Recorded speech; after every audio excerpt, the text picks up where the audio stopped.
The way people express their gender is usually a reflection of their internal sense of gender identity. Over the decades, many individuals have been boxed in and encouraged to express their assigned gender at birth through behavior, makeup, hair, clothing, body language, etc. I interviewed teachers and students about their thoughts on the topic. Hi. Hi. Hello.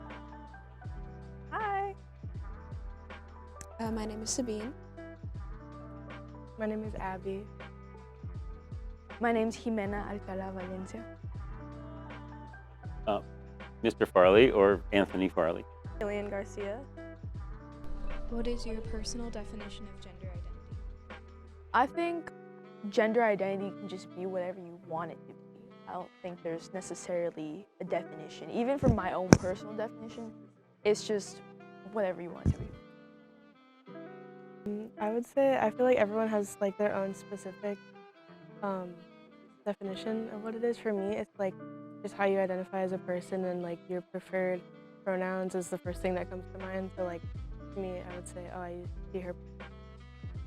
God, I don't know, it's so complicated, but like the way you present yourself and the way you see yourself as. So like if you present yourself as a girl, you see yourself as a girl, all those experiences that being a girl has like shaped. Personal definition of gender identity. That would be the gender that you identify with. Which is a terrible explanation because I just mixed up the words that you gave. Yeah.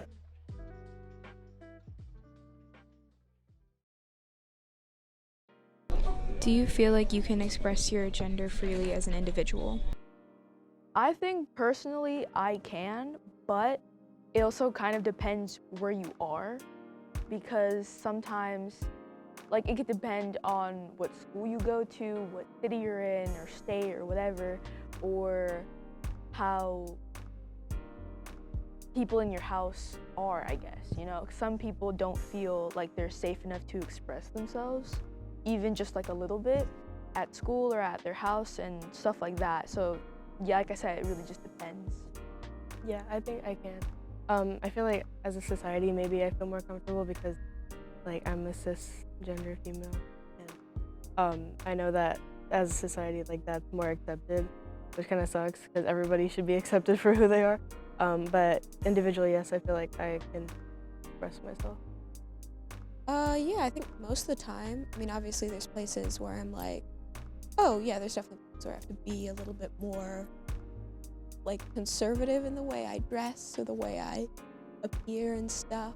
But for the most part, I can get away with kind of being more fluid and yada yada. Yeah, I can. Unfortunately, it's only because I'm male, cis, so I can express that freely, right? Because it's quote unquote normal. It's the way everybody expects me to be, and it's also accepted by everyone. So that for it. Now, I can't express those other parts of me that are not cis, and everybody has those parts within them, and so there's times when, man, I should be able to wear a dress. I should be able to wear a dress if I want to. I should be able to wear makeup. I should be able to color my hair, and I do.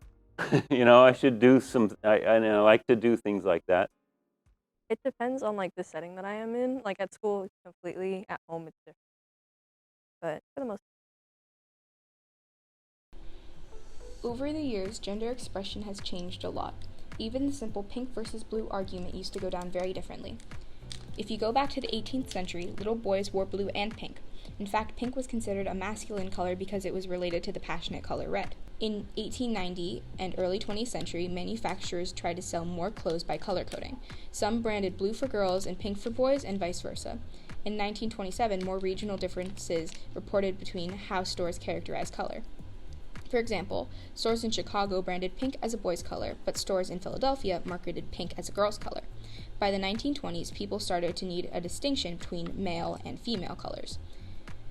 Steele, the article interviewee, thinks two 18th century paintings, Blue Boy and Pinky, defined people's ideas of boys' colors and girls' colors.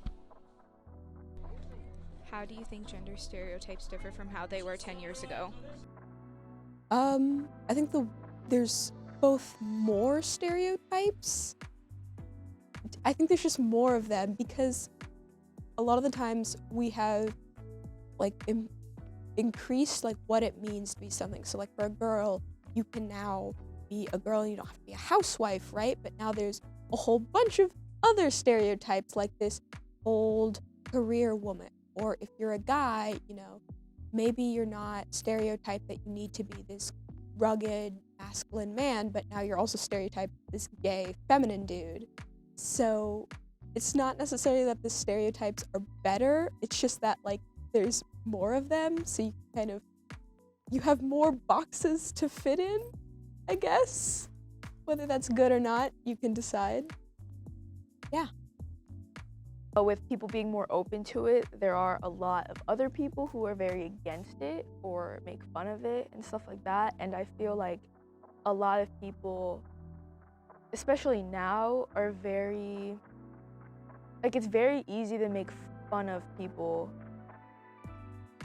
that want to express their gender or identity or sexuality or whatever, because I feel like before it wasn't as talked about in a way.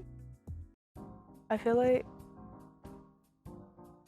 since things maybe are being more like open now, like people kind of are more able to express themselves freely. Maybe like it's a Gen Z thing, but because we're kind of like all realizing that we should just be able to express ourselves freely and be who we are. 10 years ago, I feel like wasn't that long ago, so it's probably very similar. Like there's still a lot of controversy around it, which is really sad. But it's definitely a lot different than like 50 years ago. Like, there's a lot more ways to identify yourself that are like more known in society. Gender stereotypes. Well, just a lot more is accepted. A lot more is accepted. Probably 10 years ago, having just having kids claim different pronouns, things from he, she, it, they, whatever, all that was just not even part of it was nothing. We didn't know anything about it. That would have been, back then, it would have been just weird, and now it's acceptable. Now it's just something that, as an old person who's always been with the old way, it's always like, hey, just try. Well, I mean, the way they differ now, I guess in a way, a lot of kids are allowed to be a lot the opposite of what their normal gender norm would be. Like, AFABs are able to be more masculine sometimes. Like, they're given that freedom, and like sometimes AMABs are able to be more feminine.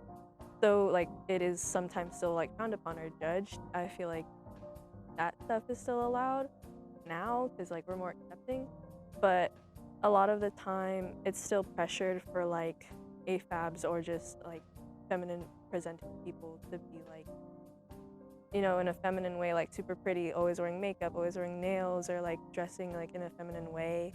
And like same goes for AMABs, like they're supposed to be masculine and hardworking, and they're supposed to take care of like people and stuff.